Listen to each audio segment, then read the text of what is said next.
It is best described as a jar and a grinding sound. No one was very much alarmed, but we knew we had hit something. It seemed that the boat had stopped. My husband came into the room and said, "We are in the north and have struck an iceberg." I said, "I know we have struck something." Then Boxall said, "The water is up to F deck in the mailroom." He had no need to say anything further then. My father-in-law was in the same room. He ran up on deck and back at once, with a large lump of ice.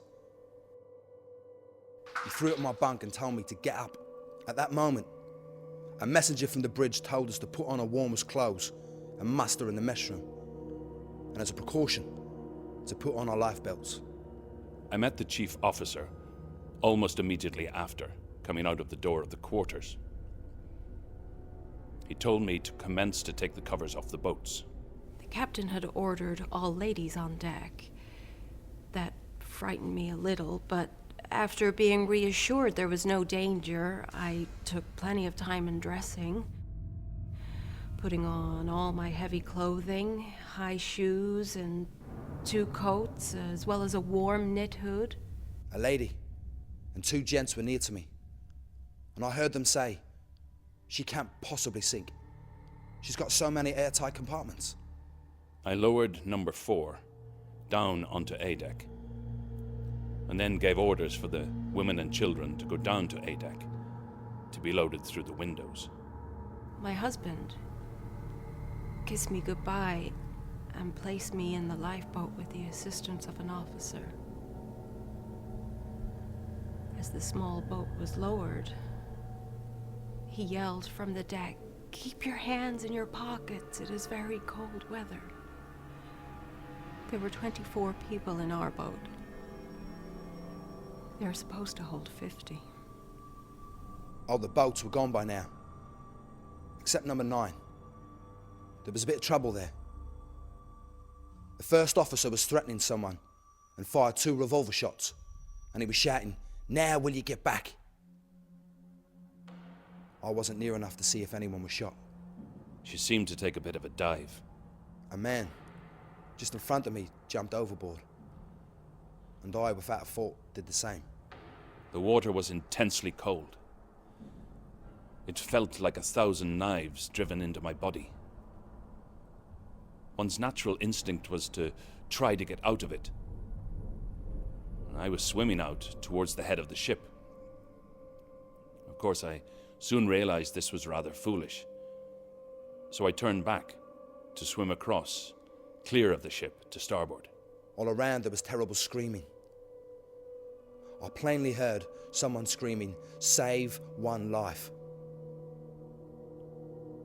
I've never forgotten that. From there, I was sucked in again.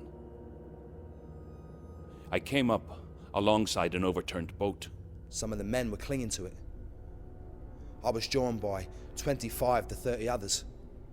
We were some distance away when the Titanic went down.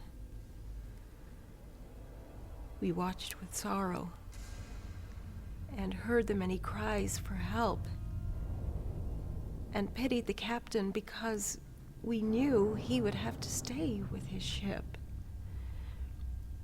The cries we heard, I thought, were seamen or possibly steerage who had overslept, it not occurring to me for a moment that my husband and my friends were not saved.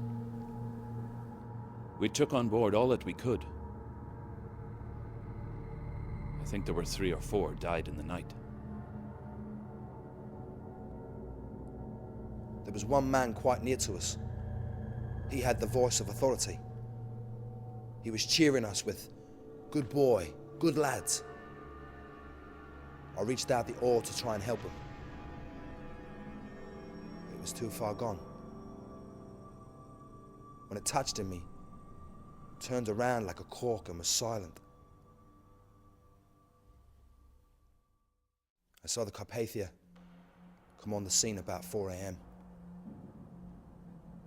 They took us off at daybreak by one of our own boats. They were kindness itself, to each and every one of us, regardless of position. I counted 65 heads, not including myself and any that were in the bottom of the boat.